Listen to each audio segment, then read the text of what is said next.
প্রিয় লিসেনার, ভর দুপুরে কখনো জিনের খপ্পরে পড়েছেন? শুনতে একটু অদ্ভুত, তাই না? কিন্তু এই অদ্ভুত কাণ্ডই ঘটে গেল কদিন আগে, তাও আবার আমার সাথেই।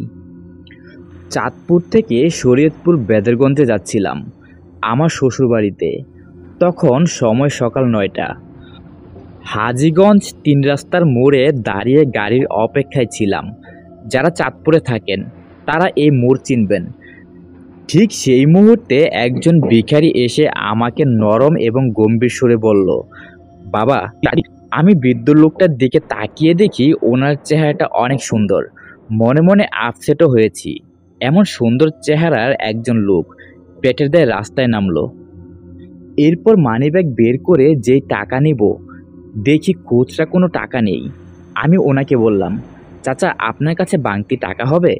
লোকটা মাথা নাড়িয়ে না সূচক ইঙ্গিত দেয় এবং সেই মুহূর্তে স্টেশনে বাসও চলে এসেছে। আমি মানিব্যাগ পকেটে নিয়ে বাসে উঠে আসি।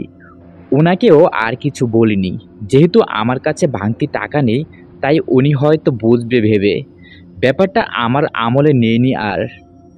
কিন্তু বিশ্বাস করেন, এরপর আমার সাথে যা হয়েছে তা কোনো দিন আমার সাথেই হবে এটা আমি কল্পনাও করিনি। বাস নেমেছে সোজা চাঁদপুর বাস স্ট্যান্ডে। আমি বাস থেকে নেমে একটা সিএনজিতে উঠে চলে গেলাম ব্রিজের ওপারে। যারা চাঁদপুর বা লক্ষ্মীপুর থাকেন, এই স্থানগুলো সম্বন্ধে আপনাদের ধারণা থাকবে, কারণ আমি একমাত্র এখানেই হরিণা ফেরিঘাটের ট্রলারে পাবো, আর এরপর শরীয়তপুর যেতে হবে আমার। তো যখন আমি ব্রিজের ওপারে গিয়ে সিএনজিতে উঠেছি, খেয়াল করলাম একটু দূরে রেল লাইনের রাস্তায় সেই বৃদ্ধ লোক দাঁড়িয়ে আছে এবং তিনি আমার দিকে তাকিয়ে আছেন। এই সিএনজি স্ট্যান্ড রেল লাইনের পাশেই, তাই আমি স্পষ্ট ওনাকে দেখতে পেয়েছি। কিন্তু আমি এই ভেবে অবাক হলাম, ওনাকে তো হাজীগঞ্জে ফেলে এসেছি, এত দূর আমার আগে উনি কিভাবে আসবেন? এই ব্যাপারটা নিয়ে ভাবতে ভাবতে লোকটি আমার কাছে এসে সেই নরম এবং গম্ভীর স্বরে বললেন, বাবা, কিছু টাকা দিবি? আমি অবাক হয়ে ওনার দিকে কিছু সময় তাকিয়েছিলাম। এতদূর আসতে আসতে আমার কাছে খুচরা টাকাও হয়েছে। আমি ঘর থেকে বেরিয়ে তড়িঘড়ি করে ওনাকে একটা 10 টাকার নোট দিলাম। উনি টাকাটা নিয়ে দেখলাম অন্যদিকে চলে যাচ্ছে। এদিকে গাড়িতে লোক হয়ে যাওয়ায় ড্রাইভার গাড়ি স্টার্ট দেয় এবং রওনা করে হরিণাঘাটের উদ্দেশ্যে। ব্রিজের এপার থেকে হরিণাঘাট অবধি পুরো রাস্তায় আমি শুধু সেই বৃদ্ধ লোকটার কথাই ভেবেছি। উনি আমার মস্তিষ্কে যেন জড়িয়ে গেল। কিন্তু তখনও আমি বুঝিনি সামনে আমার জন্য আরো অনেক বড় ধাক্কা অপেক্ষা করছে। হরিণা ঘাটে নেমে আমি ট্রলার পাইনি। এদিকে দেখলাম ফেরি ছাড়ার সময় হয়েছে। যেহেতু আমাকে আজকে গিয়ে আবার আজকের মধ্যেই ব্যাক করতে হবে, তাই আর সময় ব্যয় না করে আমি সেই ফেরিতেই উঠে গেলাম। আপনারা যারা ফেরিতে চলাচল করেছেন বা দেখেছেন, তাদের নিশ্চয়ই জানা আছে যে ফেরির দ্বিতীয় অথবা তৃতীয় তলায় একটা ভাতের দোকান নয়তো চায়ের দোকান থাকে। যেহেতু 30 থেকে 40 মিনিটের জার্নি, তাই আমি দ্বিতীয় তলায় সেই চায়ের দোকানে বসলাম এবং দোকানিকে বললাম একটা রং চা দেওয়ার জন্য। এদিকে সিগারেট খাওয়ার বদ অভ্যাস থাকায় আমি একটা সিগারেট ধরাই এবং নিজের ফোন বের করে আমার স্ত্রীকে মেসেঞ্জারে মেসেজ দিচ্ছি। চ্যাটিং করার মাঝে দোকানি এসে আমাকে চা নিতে বললেন। আমি ফোনের স্ক্রিন থেকে মাথা তুলে তাকাতেই দেখি আমার ঠিক সামনের চেয়ারে সেই বৃদ্ধ লোকটা বসে আছেন। ওনাকে দেখেই আমার গা শিউরে ওঠে। এইবার আমার হাত এবং পায়ে কাঁপাকাঁপি শুরু করে। নিজের চোখে আমি বিশ্বাস করতে পারছিলাম না, এই বৃদ্ধ লোক কিভাবে আবার এখানে চলে এসেছে। একবার আমি ভাবছি উনিও হয়তো শরীয়তপুরে যাচ্ছে, তাই বারবার অলৌকিকভাবে আমার সাথে দেখা হয়ে যাচ্ছে। আবার ভাবছি জিনভূত কিনা, কিন্তু জিন যদিও হয়, তবে এই ভর দুপুরে এইভাবে আমার পিছু কেন নিল? সত্য মিথ্যে এবং অদ্ভুত সব ভাবনার মাঝে আমি যেন ডুবে যাচ্ছিলাম। তখনই দোকানি আমার ঘুর ভাঙিয়ে আবার বলল, ভাই, চা কি খাইবেন নাকি? হঠাৎ ওনার গলার স্বর শুনে আমি দোকানের দিকে তাকালাম। ফোন পকেটে রেখে চায়ের কাপ হাতে নিতেই দেখি বৃদ্ধ লোকটা এইবার আমার দিকে তাকিয়ে আছে। আমার কিছু বলার নেই, কিন্তু কেন যেন ওনার চোখ থেকে আমি চোখ সরাতে পারছি না। তবে এইবারও উনি হাত বাড়িয়ে সেই গম্ভীর এবং নরম সুরে আমাকে বললেন, বাবা, কিছু টাকা দিবি? ওনার এই কণ্ঠটি যদি আপনারা কেউ শুনেন, তবে আমি নিশ্চিত এই সুর আপনারা কখনো ভুলতে পারবেন না। যেহেতু পরপর ৩ বার শুনেছি আমি ওনার এই স্বর এবং টাকা চাওয়ার ধরনটি আমার মগজে গজগজ করছিল। আমি কি করব বুঝতে না পেরে চায়ের কাপ টেবিলে রাখি এবং পকেটে থেকে মানিব্যাগ বের করতে গেলে দোকানি এসে সেই ভিখারিকে রেগে বলল, এই চাচা, এখানেও ভিক্ষা করা লাগেনি। কাস্টমার নষ্ট না করলে আপনাকে শান্তি লাগে না? আমি খেয়াল করলাম দোকানির এমন কথা শুনেও বৃদ্ধ লোকটা আমার দিকে চেয়ে আছেন এবং তার ডান হাতটি আমার দিকে বাড়িয়ে দেওয়া। কিন্তু আমি এইবার আমার পাশে দোকানিকে পেয়ে সাহস করি কৌতূহলবশত বলে বসলাম, চাচা, আপনাকে তো আমি হাজীগঞ্জে দেখেছিলাম, এরপর ভাঙতি নাই তাই টাকা দেইনি। এরপর ব্রিজের ওপারেও আপনাকে দেখলাম, আর 10 টাকাও দিলাম। আপনি আবার কেন টাকা চেয়েছেন? নাকি ভুলে গেছেন যে টাকা আমি দিয়েছিলাম?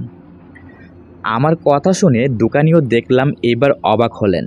এদিকে বৃদ্ধ লোকটা আমার কথা শুনে এবার হাত নামিয়ে নেন আর বসা থেকে উঠে সোজা ২য় তলা থেকে নেমে যেতে লাগলেন। হঠাৎ মনে হলো উনি খুব রেগে গেছেন। আমি তো হতভম্ব হয়ে তাকিয়েছিলাম। এদিকে দোকানিও অবাক হয়ে আমাকে জিজ্ঞাসা করলেন, কি ব্যাপার, এই লোক আপনার পিছু নিচ্ছে নাকি? দোকানির কথা শুনে আমি যেন এইবার একটু সাহস পেয়েছি। যদিও এই বৃদ্ধ লোককে আমি ভয় পাচ্ছি নাকি তার কর্মকাণ্ড আমাকে ভয় লাগিয়ে দিচ্ছে আমি বুঝতে পারছি না, তবে এটা নিশ্চিত আমি ভয় অনুভব করছিলাম তখন। এরপর আমি চা খেতে খেতে দোকানিকে বৃদ্ধ লোকটার ব্যাপারে সবটা বললাম। দোকানি আমার কথা শুনে বললেন, আজকাল ধান্দাবাজ বেড়ে গেছে, এ বেড়ায় আপনারে ফলো করতেছে মনে হয়, আহেন জিজ্ঞেস করি।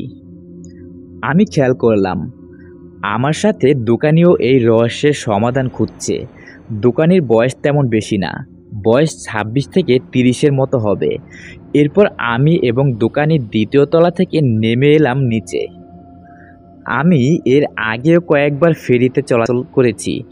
সবসময় মানুষজন কম হলেও ১০ থেকে ১২ জন থাকতো, কিন্তু এইবার শুধু ২টা ছেলেকে দেখলাম। ওদের বাইক আছে, সেই বাইক নিয়েই দাঁড়িয়েছিলেন। আমি এবং দোকানি নিচে এসে খুঁজতে লাগলাম সেই বৃদ্ধ লোককে, কিন্তু আশেপাশে নেই।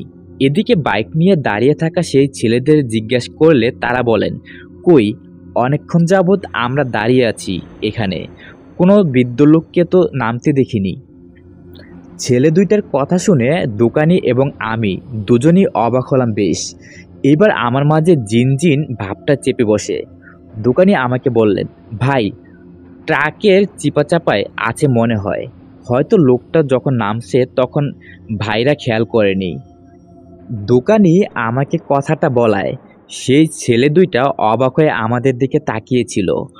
আমিও দোকানির কথায় হ্যাঁ সম্মতি দিয়ে ফেরিতে থাকা ট্র্যাকগুলোর কিনারা চেক করতে লাগলাম। এদিকে ফেরির নিচের সব অংশ চেক করে যখন ওনাকে পেলাম না, তখন বাথরুমেও গেলাম। দেখলাম ওয়াশরুমের দরজা খোলা, ভিতরে কেউ নেই। আমার সাথে এখন যেন দোকানিও পাগল হয়ে যাচ্ছিল। বেশ কিছু সময় নিচে খুঁজে আমরা উপরে যাই এবং ২য় তলা আর ৩য় তলায় ভালোভাবে চেক করি, কিন্তু সেই বৃদ্ধ লোকের দেখা নেই। এরপর নিরাশ হয়ে দুজনেই ফিরে যায় আবার ২য় তলায়, অর্থাৎ দোকানির দোকানে। দোকানির চেহারা দেখে আমি স্পষ্ট বুঝতে পারি উনি ভয় পাচ্ছে, কারণ বৃদ্ধ লোকের সাথে দোকানি খারাপ ব্যবহার করেছে। কিন্তু আমি ভয় পাচ্ছি অন্য বিষয়ে। যদিও আমি খারাপ কোনো ব্যবহার করিনি, কিন্তু ওই বৃদ্ধ তো আমার পিছুই এসেছিল, এটা ভেবেই আমি খুব ভয় পাচ্ছিলাম। ঘটনাটা এখানে শেষ হয়ে গেলেই হয়তো ভালো হতো। ঘটনা মাত্র শুরু। আমার জীবনের কালো অধ্যায় নেমে এসেছিল সেদিন থেকেই। আমি দোকানিকে বিদায় দিয়ে ফেরি থেকে নেমে যাই। এরপর ফেরিঘাট থেকে সোজা রওনা করি বেদেরগঞ্জ। এই অবধি সবটাই ঠিক ছিল, কিন্তু বেদরগঞ্জ বাজারে নেমে উপজেলায় হয়ে যখন আমি এগোচ্ছিলাম, তখন রাস্তার পাশে অর্থাৎ আমার বাম পাশে সেই বৃদ্ধ লোককে আমি দেখতে পাই। হাত দুইটা হাঁটুর মাঝে রেখে উনি বসে আছেন। হঠাৎ আবার ওনাকে দেখেই আমার বুকের বাম পাশটা চিৎ করে উঠেছে। দিনে দুপুরে এত শত লোকের মাঝেও আমি ভয়ে থরথর করে কাঁপছিলাম, কিন্তু এখন তো আশেপাশে পরিচিত কোনো লোকজনও নেই। মনে মনে ভাবছিলাম, দোকানি সাথে থাকলে এখন ওনাকে ধরতে পারতাম। এভাবে আজগুবি কিছু মাঝে বৃদ্ধ লোকটা বসা থেকে উঠে যায় এবং আমাকে এড়িয়ে আমি যেদিকে থেকে এসেছিলাম সেদিকে চলে যাচ্ছেন। কিন্তু এইবার অনেকটা পার্থক্য ছিল। ওনাকে খুব কষ্ট করে হাঁটতে দেখেছি, মানে একজন বয়স্ক মানুষ হাঁটুর ব্যথা নিয়ে যেভাবে গুজে গুজে চলে ওইভাবে দেখেছিলাম। কিন্তু এইবার তার ঠিক উল্টো, একজন যুবক যেভাবে হুট করে বসা থেকে উঠে দাঁড়াবে উনি ঠিক সেইভাবে দাঁড়িয়েছে, এবং একজন যুবক যেভাবে হেঁটে যাবে তাও অনেক দ্রুত, তিনিও অমনভাবে হেঁটে চলে যাচ্ছে। যাওয়ার সময় ওনার ময়লা মিশ্রিত সেই পাঞ্জাবির একটা আলাদা গ্রান আমার নাকে বেঁধে যায়। সেই মুহূর্তটায় আমার কি হয়েছিল আমি বুঝে উঠতে পারছিলাম না। বোকার মতো ওনার দিকে তাকিয়েছিলাম, এবং উনি হাঁটতে হাঁটতে কখন লোকজনের ভিড়ে হারিয়ে যায় আমি খেয়াল করতে পারিনি। এই ব্যাপারটা নিয়ে ভাবতে ভাবতে আমি যখন আমার শ্বশুরবাড়ি যাই, তখন আমার সম্পূর্ণ ভাবনা জুড়ে এই বৃদ্ধ লোকটা ছিল। বারবার কানে ভাসছিল সেই শব্দটা, বাবা কিছু টাকা দিবি। কোনোভাবে সেদিন শ্বশুরবাড়িতে যে কাজে গিয়েছিলাম তা শেষ করে আবার বিকেলে রওনা করেছি আমি, এবং বেদরগঞ্জ ছেড়ে ফেরিতে উঠতে উঠতে সন্ধ্যা হয়ে গিয়েছিল। আমার স্পষ্ট খেয়াল আছে, আমি যখন ফেরিতে উঠেছি তখন 5:55 বা 6টা বাজে। একটু এদিক সেদিক হবে সময়। অন্যদিকে যেহেতু 30 থেকে 40 মিনিটের জার্নি হবে ফেরিতে, তাই স্বাভাবিকভাবেই ওপাশে নামার পর 6:37 বেজেছিল। আমি হরিণাঘাটে নামতে আমার সিমে একটা কল আসে। কলটা রিসিভ করতেই আমার ছোট ভাই ভয় এবং কান্না মিশ্রিত স্বরে বলে ওঠে, ভাইয়া তুই গত 4 দিন ফোন অফ করে রাখলি কেন? জানোস আমরা কত চিন্তা করেছি বাসায় আসবি কখন। ছোট ভাইয়ের এমন কথা শুনে আমার মাথায় আকাশ ভেঙে পড়ে।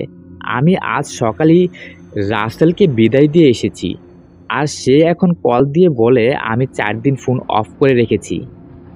চিন্তার মাঝে আরও একটা চিন্তা ঢুকে যায় আমার মাথায়। এবার আমি প্রচুর ভয় পাই। কি যেন মনে করে আমি ফোনের ডাটা চালু করলাম। আমি তৎক্ষণাৎ আমার মেসেঞ্জারে অনেকগুলো মেসেজ আসে। সেখানে আমার স্ত্রী নিজেই মেসেজ করেছে অনেকগুলো, এবং সেই মেসেজগুলো এমন ছিল আমি নাকি 4 দিন ধরে নিখোঁজ। যার বাসা থেকে আমি মাত্রই আসলাম, এখনও 4 ঘন্টা হয়নি, সে মেসেজ দিচ্ছে আমি 4 দিন নিখোঁজ ছিলাম।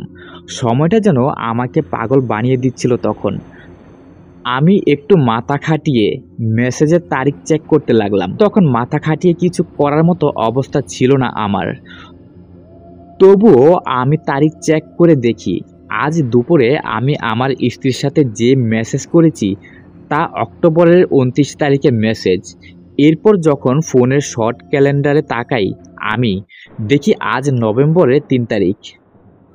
তখন মাথায় আমার আকাশ ভেঙে পড়ার অবস্থা। কিভাবে 4 দিন কেটে গেল, তাও 4 ঘন্টার মধ্যেই। একবার ভাবছি আমার ক্যালেন্ডারে সমস্যা, আবার ভাবছি রাসেল কেন কল দিয়ে বলল আমি 4 দিন যাবৎ নিখোঁজ। আবার ভাবনায় আসে সব কিছু আমি স্বপ্নে দেখছি না তো। এত এত ভাবনার মাঝে ফোনে কল আসে আমার। দেখি আমার স্ত্রী কল করেছে। আমি ফোন রিসিভ করতেই ওপাশ থেকে সে প্রচণ্ড অভিমান, রাগ এবং মায়াভরা স্বরে বলতে লাগলো, গত 4 দিন কোথায় হারিয়ে গিয়েছেন? আমরা পাগলের মতো খুঁজছিলাম আপনাকে। আপনার আব্বু থানায়ও গিয়েছেন। আপনার ফোন কেন অফ ছিল? একটা কল দিয়েও তো বলতে পারতেন কোনো কাজে ছিলেন। এখান থেকে তো ভালোভাবেই বিদায় দিয়েছিলেন। বাড়ি গিয়ে কল দেওয়ার কথা ছিল, অথচ আপনি গত 4 দিন পুরো নিখোঁজ হয়ে গিয়েছিলেন। কোথায় ছিলেন এই 4 দিন আপনি? বউয়ের কথাগুলো শুনে যেন আমার পায়ের নিচে মাটি সরে গেল। ভুলভাল কি আমি শুনছি নাকি তারা ভুলভাল বলছে তা আমি বুঝে উঠতে পারছি না। কেমন একটা ঘোরের মাঝে হারিয়ে যাচ্ছি বারবার। আতঙ্ক এবং হতাশার মাঝে আমি আমার স্ত্রীকে বললাম, কিছু না, আমি তোমাকে সব জানাবো, আগে সব ক্লিয়ার করি। কথাটা বলে আমি ফোন কেটে দিয়েছি। হরিণাঘাট থেকে যখন আমি একটা সিএনজিতে করে আবার ব্রিজের ওপারে এলাম, পুরো রাস্তায় শুধু এই ঘটনাগুলো আমার মাথায় ঘুরপাক খাচ্ছিল। কে সেই বৃদ্ধ লোক? হুট করে কেন আমার জীবনে এলেন তিনি? ফেরি থেকে কিভাবে উনি গায়েব হয়ে গেলেন? মাঝ নদীতে তিনি এইভাবে যাবেনও বা কোথায়? সবচেয়ে বেশি ভয় লেগেছে এই কারণে, ফেরি পার হতে হতে যেখানে আমার কাছে 40 মিনিট লেগেছে সেখানে 4 দিন কিভাবে কেটে গেল? এমন একটা প্রশ্নের সম্মুখীন হয়ে গেলাম আমি, যার উত্তর খোঁজা মুশকিল হয়ে যাচ্ছে। উত্তরই বা খুঁজব কি? এই প্রশ্নটাই যেন উত্তর গিলে খেয়ে নিল। সেদিন পুরো রাস্তায় আমি এই ব্যাপারটা ভাবতে ভাবতে অবশেষে বাড়ি এলাম। সবাই কল দিচ্ছিল আমাকে এবং রিসিভ করলে একটা কথাই শুনতে হচ্ছে আমাকে, এই 4 দিন কোথায় ছিলি? বাড়িতে এসে কাউকে কিছু না বলে আমি সোজা গোসল করতে চলে যাই। বলে রাখি, আমাদের বাড়ির পুরুষরা যে পুকুরে গোসল করে সেটি মসজিদের সামনে এবং এই মসজিদ আমাদের বাড়ির গেটের সামনেই। পুকুরে নেমে গোসল সেরে যখন আমি কাপড় বদলাচ্ছিলাম সেই মুহূর্তে আমার নাকে ওই গ্রানটা এসে আটকে যায়। অর্থাৎ শরীয়তপুর বেদরগঞ্জ উপজেলার সামনে বৃদ্ধলোকের থেকে যে গ্রান পেয়েছিলাম, ঠিক সেই গ্রান আমি এখন পাচ্ছি। রাত তখন প্রায় 9টা বাজে। আমি জ্ঞান পেয়ে সঙ্গে সঙ্গে এদিক সেদিক তাকাই, কিন্তু আশেপাশে কেউ ছিল না। এইবারও আমার মাঝে ভয়টা আরো বেশি বেড়ে যায়। আমার বোঝা হয়ে গেছে আমি কোনো জিনভূতের খপ্পরে পড়েছি। কিন্তু এই অশরীরই আমার পিছু কেন নিল তা আমার জানা নেই। তাড়াহুড়ো করে আমি জামা বদলে ফেলি এবং সাবান নিয়ে সোজা বাসায় এসে পড়ি। পরিবারের সবাই আমার দিকে দুইটা নজরে তাকাচ্ছিল। একটা হচ্ছে 4 দিন কিছু না বলে কোথায় ছিলাম, তাও এখন চুপচাপ তাই রাগ। আরেকটি হচ্ছে 4 দিন পর আমাকে খুঁজে পেয়ে আনন্দ। সবার মুখের অবস্থা দেখে বিষয়টা আমি জানতে পারলেও সত্যটা কাউকে বলছিলাম না। কারণ এই বিজ্ঞান যুগে এইসব জিনভূতের ঘটনা মানুষ হাসাহাসির অংশ হিসেবে গ্রহণ করে, কিন্তু সে হাসে না ঘটনা যার সাথে ঘটে। মা আমাকে খেতে ডাকে, আমি খাবো না বলে বাসা থেকে বেরিয়ে যাই, কারণ বেশি দেরি করলে যদি কোনো বড়সড় ক্ষতি হয়। তাই তখনই একটা হুজুরের সাথে সাক্ষাৎকার করা সঠিক মনে হয়েছে আমার। রামগঞ্জের নামকরা সৈকত কবিরাজকে আশা করি অনেকেই চিনবেন। ওনার বাড়ি হাপানিয়া গ্রামে, যা আমাদের বাড়ি থেকে হেঁটে গেলে 15 মিনিটের রাস্তা। আমি রাত 9টা 30 মিনিটে একটা রিক্সা ভাড়া করে সৈকত কবিরাজের চেম্বারে যাই, কিন্তু দোকান বন্ধ থাকায় শেষমেশে আমাকে ওনার বাসায় যেতে হয়। ওনার বাসার সামনে গিয়ে যখন আমি ডাক দিতেই যাব, সেই মুহূর্তে উনি ঘর থেকে বেরিয়ে আমাকে বললেন, তুই তাড়াতাড়ি আমার বাড়ি ছেড়ে বের হ, কোনো প্রশ্ন করবি না, এই মুহূর্তে আমার বাড়ি ত্যাগ কর। কথাগুলো শুনে আমি নিজেকে অনেক অসহায় ভাবতে লাগলাম। ওনার কথায় প্রচুর রাগ আর ভয় ছিল। আমি আসার আগেই হয়তো উনি ওনার জিনদের দিয়ে সব জেনে নিয়েছেন, কারণ লোকমুখে শুনেছি ওনার কাছে অনেক জিন আছে। কিন্তু আমার মনে হতে লাগলো এই মুহূর্তে আল্লাহ ছাড়া আমার আর কোনো শক্তি নেই। কোনো দিকে কোনো উপায় না পেয়ে সেদিন রাতে বাসায় গিয়ে আমি নামাজের বিছানায় পড়ে যাই, কারণ আমি খুবই ভয় পাচ্ছিলাম। ভাবতেও পারছি না 40 মিনিটে আমি 4 দিন কিভাবে পার করে দিলাম। শুনতে হয়তো কারো ভয় লাগবে না, কিন্তু যার সাথে ঘটে একমাত্র সেই বুঝে কতটা ভয় লাগে এখানে।